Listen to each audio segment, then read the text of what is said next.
بسم اللہ الرحمن الرحیم۔ السلام علیکم اسٹوڈنٹس، آج ہم حصہ نثر سے سبق نمبر 8 ملمہ پڑھیں گے جس کی مصنفہ ہیں حاجرہ مسرور۔ آپ پیج نمبر 59 اور 60 اوپن کریں۔ پیج نمبر 59 پہ آپ دیکھ رہے ہیں اس سبق کی مصنفہ کا تعارف دیا گیا ہے۔ اس سبق کو پڑھنے سے پہلے ہم اس سبق کی مصنفہ کا تعارف پڑھیں گے۔ حاجرہ مسرور سن 1929 میں لکھنؤ میں پیدا ہوئیں۔ سن 1947 میں اپنے خاندان کے ساتھ لکھنؤ سے ہجرت کر کے لاہور آ گئیں۔ خواتین افسانہ نگاروں میں حاجرہ مسرور نے خاصی شہرت حاصل کی۔ ان کے افسانوی مجموعوں میں چرکے، ہائے اللہ، چوری چھپے، اندھیرے اجالے، تیسری منزل وغیرہ شامل ہیں۔ وہ لوگ میرے کے نام سے ان کے ڈراموں کا ایک مجموعہ بھی شائع ہو چکا ہے۔ حاجرہ مسرور کے افسانوں کا کلیات سب افسانے میرے 1991 میں لاہور سے شائع ہوا تھا۔ حاجرہ مسرور نے 15 ستمبر 2012 میں کراچی میں وفات پائی اور وہیں دفن ہوئی۔ اسٹوڈنٹس، یہ تو تھا اس سبق کی مصنفہ کا تعارف۔ اب میں آپ کو سبق کا خلاصہ بتاؤں گی۔ آپ نے سبق کو غور سے پڑھنا ہے اور سمجھنا ہے۔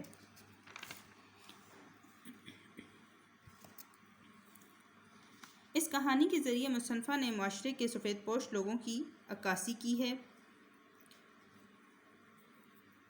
اور یہ بتایا ہے کہ مصنوعی پن اختیار کرنے کے بجائے حقیقت پسندانہ طرز عمل اختیار کرنا چاہیے۔ مصنفہ بتاتی ہیں کہ ایک لڑکی رات کے 11:30 بجے ریلوے ٹکٹ گھر کے سامنے سیاہ ریشمی برقعے میں لپٹی کھڑی تھی۔ گاڑی کے آنے سے 15 منٹ پہلے بھی ٹکٹ گھر کی کھڑکیاں بند تھیں۔ لوگ زمین پر سوئے پڑے تھے۔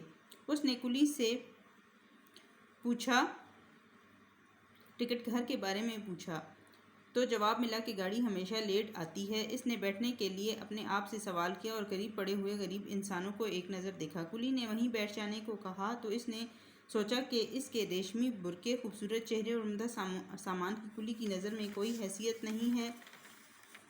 کلی نے جب سامان رکھنے کے لیے کہا تو لڑکی غصے سے بولی کہ میں ادھر نہیں بیٹھوں گی۔ اتنے میں اس نے دیکھا کہ ایک نوجوان اوور کوٹ پہنے اس کی طرف آ رہا ہے۔ لڑکی سمجھی کہ وہ ٹکٹ لینے آ رہا ہے اور بے ساختہ مسکرا دی۔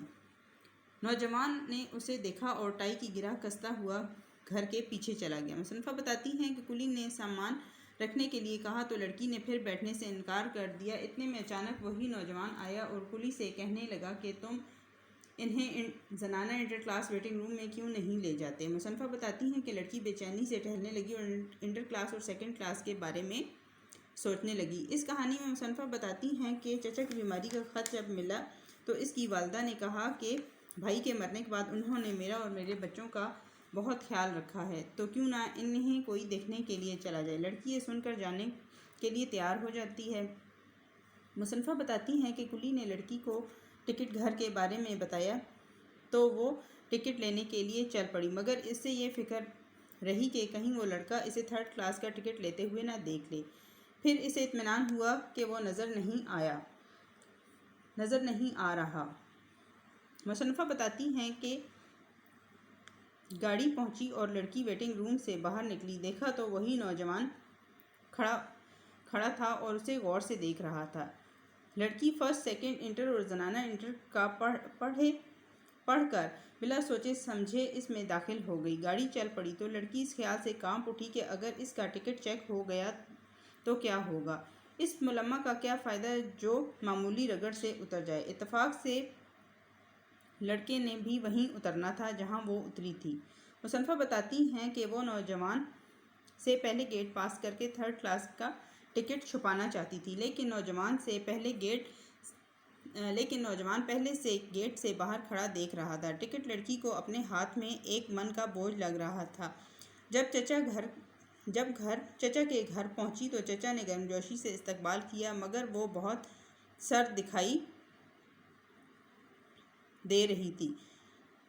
لڑکی کو سفر کے تمام واقعات رہ کر یاد آ رہے تھے۔ اس نے اپنا خیال بٹانے کے لیے پڑوسن کے گھر میں جھانکا۔ لڑکی نے دیکھا کہ بانس کی چارپائی پر تہبند باندھے اوندھا پڑا ہوا شخص دھوپ لے رہا ہے۔